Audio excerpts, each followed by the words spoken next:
Welcome back to our show. For our next segment on S2 Spotlight, we've asked several other classmates to come and share their thoughts and research on the society and human rights. So let's please welcome Annie, Rose, Phoebe, Kami, Emily, Anne, Amber, Ivy, and Verna. Thank you for being here on S2 Spotlight as we discuss the SDGs and the society and human rights.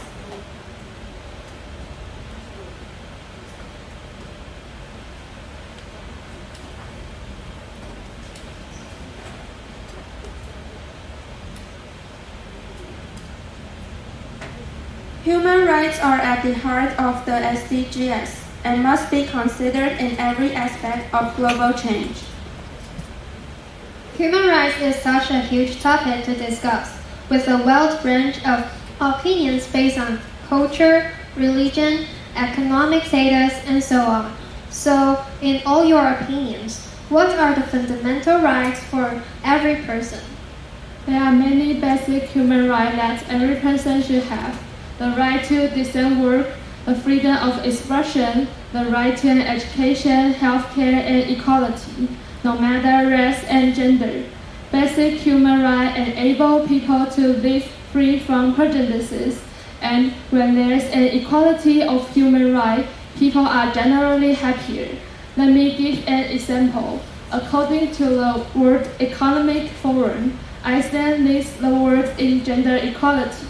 One of the reasons being that in 2018, Iceland became the first country to put into national law equal pay for men and women. I believe that this is one of the reasons why Iceland is also ranked third for the happiest country in the world. Well, let me give you another example. Despite there being a relationship between basic rights and happiness, it's important to know that making sure everyone has basic human rights will be difficult to achieve. Take the rights to equal education and healthcare for example. Achieving equal education involves creating an environment where everyone across the globe has access to the same quality of education, regardless of their background, socio-economic status, or other factors. In the same way, achieving equal healthcare has the same requirements. However, the simple fact is, many underdeveloped countries do not have enough money or resources for them to provide equal education or healthcare to all their people. I see here that goal 10 is to reduce inequalities. What does the UN mean by reduce inequalities? And how do these inequalities affect our society? The UN means by reduce inequality means ensure equal opportunities and end discrimination. I think reduce inequality for a country based on age, gender, disability, ethnicity, religion, economic, or other inequality of status. By promoting social security measures, we will take care of the economically disadvantaged, strengthen employability, and improve wage growth, and improve tax fairness, and continue to improve income distribution. I have another example about the inequality affect our society is pay gap difference. Sometimes women and men take the same job and do the same thing in a company. However, women get lower wages just because they are women. Do you think we have made significant progress toward reaching gender equality? Well, in some countries, yes. Women and men have equal rights under the law and they have more opportunities for women to receive education and employment. Additionally, women's participation in public and business is relatively low. Let me give you some examples. In 2016, Taiwan had our first female president. and the number of seats that held by women has continued to rise over the several years, and almost 50% in 2022. But the truth is, in some countries, women are not treated equally. The Prime Minister of New Zealand resigned because there's a war now, and many there didn't think that a woman can handle wars, which I think is very sad, because maybe a woman would make better decisions during a time of war, right? But in recent years, women have become the head of state in many countries, which means that us women have had made growth in politics. In 2019, the proportion of women seats in parliament around the world reached 24%, a record high, with countries that over 24% like Taiwan, New Zealand, Finland, Germany, and Denmark. However, most countries still have a lot of room for improvement. Yeah, issue of gender inequality still exist and require ongoing attention and effort. For instance, women still need to face issue of wage inequality, sexual harassment, and violence in many places. Additionally, women's representation in some public and business is relatively low. Besides, what I say are legal changes, but gender equality between men and women in daily life still needs others to work hard.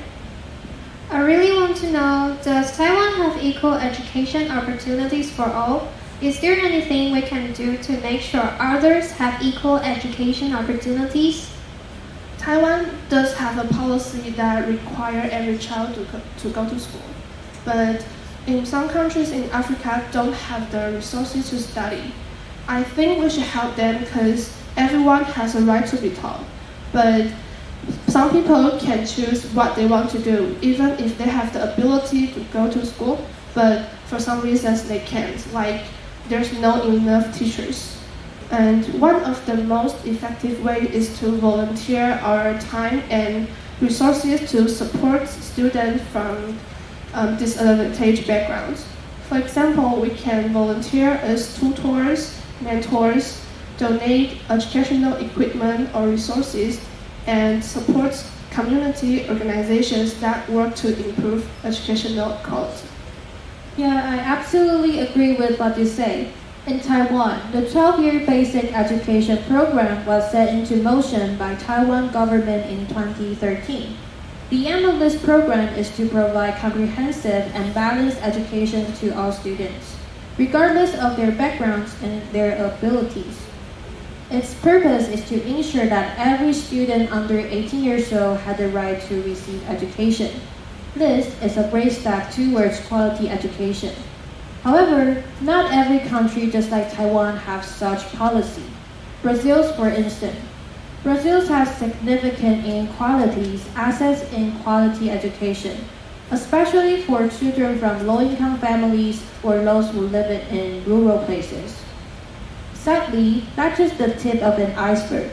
There are still a lot of problems need to be fixed both in Taiwan and also the country around the globe. I can honestly say that even though we have to face the excessive pressure of GSAT, we should be grateful that we can receive education in here. That's a good point. We should all appreciate being able to learn. You mentioned before that another fundamental right of people is the right to health care, which is the focus of SDG 3, good health and well-being. What systems need to be in place to support this goal? For good health, it concerns the care of the human bodies and everything that can be done to protect it from sickness. Well-being is a feeling of satisfaction with life. With all these conditions, like physical, mental, and emotional health, Taiwan has some policies to promote good health and well-being.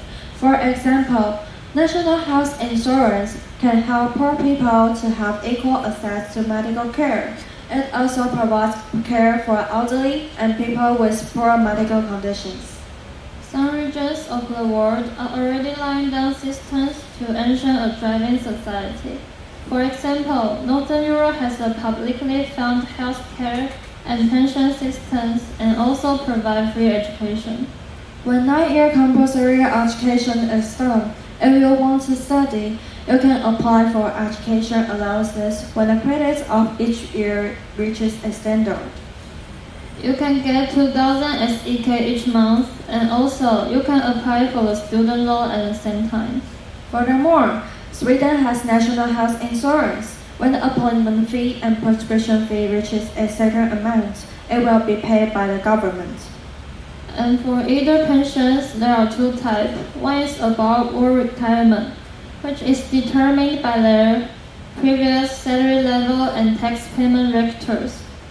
The other type is that the government will provide the lowest social welfare to those unemployed people when they reach the retirement age.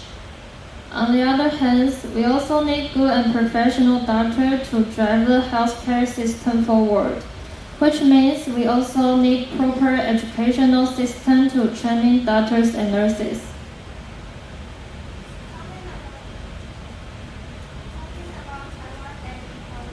Do you all think that Taiwan supports equality for all? Or in what areas do you think it improve? Yes, it does. Taiwan has made significant progress in promoting equality for all, including gender, race, age, pay, and special needs. For example, they have education and awareness, diversity and inclusion initiative, mentorship and coaching, and affirmative action policies. The government and society have taken various measures to ensure equal opportunities and protections for all individuals. But we need more change right from the legislation process. There are many things about human rights that still need to be set as legal norms. But I still think there's more we can do to support equality. I agree, but when the legislation process is too long, we may fail to punish those who may violate human rights. For example, when employers help and provide education, training, or other similar activities, we can't have discrimination due to gender or any other reasons. So, when the related law have been currently set up, education can be commenced. And education will help people realize what things to be respected and what things can't be done. This is everything that everyone should know. One last question. What can we do to help address these social and human rights issues? Well, I think donating money to human rights organizations is one of the best ways to help improve the human rights. Like, money allows organizations to continue their work, like providing assistance to people in need, pressuring government to take action on human rights, and creating programs that empower the deprived of the right. Moreover, there are many of NGOs today, but not all use their funds wisely. So I think we should make sure the funds used wisely or set out a good system of the charity. Donating to NGO is one of the easy ways to make a difference, whether it is clothing, food, time, or money. Donating is an easy way to help those in need. We are out of time for this segment of our show today. We would like to thank all of our panelists for joining us.